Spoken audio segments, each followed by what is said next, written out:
La femme elle a pas besoin de penser, attends qu'elle sert les bières. Suffit, hein, on va en parler.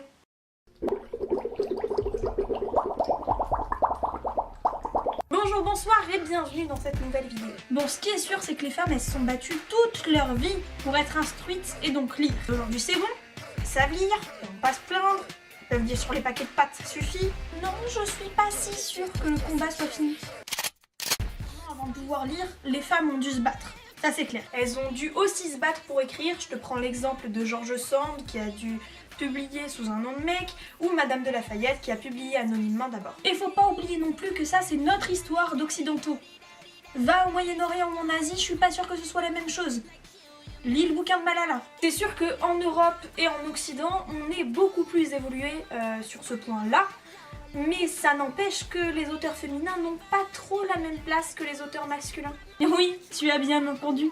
Auteurs féminins. Et quand est-ce que le mot autrice va enfin se démocratiser? Tu te calmes derrière ton écran. Oui, c'est en train d'arriver. Petit à petit. Mais il y a encore énormément de gens qui connaissent pas ce mot. Oh, et tu veux savoir quand, pour la première fois, un texte écrit par une femme est passé au bac? 2016. Laisse-moi calculer... Ouais, ça fait 1 an, ouais, c'est pas beaucoup. Hein. Donc les femmes écrivent depuis des siècles, et le premier texte qu'on donne à des élèves au bac écrit par une femme, c'était il y a 1 an. Et peut-être le pire, c'est que ça s'est pas fait naturellement. Il a fallu une pétition. C'est vrai que ça peut s'expliquer par le fait qu'au XXe siècle, il y avait moins d'autrices. Bon, elles étaient planquées, mais il y en avait quand même. Hein. Mais bon, au XXe siècle, tu es le siècle de l'émancipation de la femme. D'ailleurs, le livre le plus acheté, le plus lu au monde, c'est Harry Potter, qui est écrit par J.K. Rowling, qui est, bingo, une nana. Mais bon, dans les genres littéraires, on a aussi du sexisme. T'as jamais entendu personne dire... Ah non mais ça, c'est un livre de nana ça hein. Un livre de fille dessine souvent des livres érotiques ou de la chick-lit ou des histoires d'amour. Ça te choquerait pas si je te disais Game of Thrones?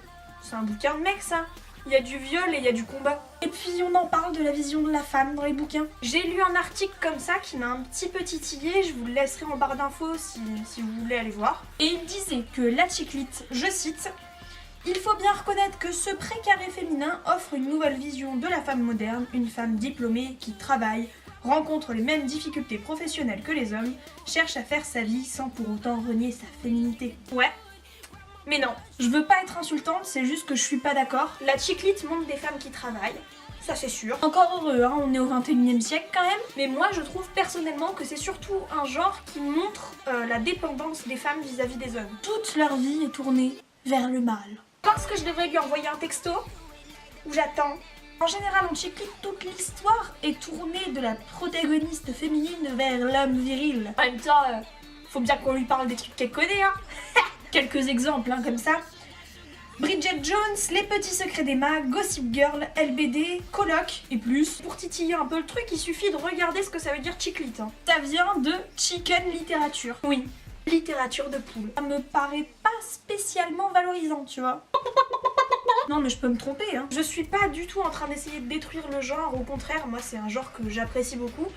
Mais juste qu'on vienne pas me dire que ça défend une vision de la femme émancipée quoi. Et bien sûr, le schéma de la femme dépendante, on le retrouve aussi dans d'autres types de littérature, par exemple la beat lit, le young adulte, le new adulte, etc. Le symbole même de la cruche romanesque, c'est le triangle amoureux qu'on retrouve dans quasiment tous les livres. Bon, je critique, mais il y a de plus en plus d'autrices et ça continue d'évoluer. Je suis pas en train de dire qu'il faut arrêter de lire ce type de livre. Mais si on pouvait juste être conscient des gros clichés très peu valorisants qu'on lit sur les femmes, bah c'est déjà très cool.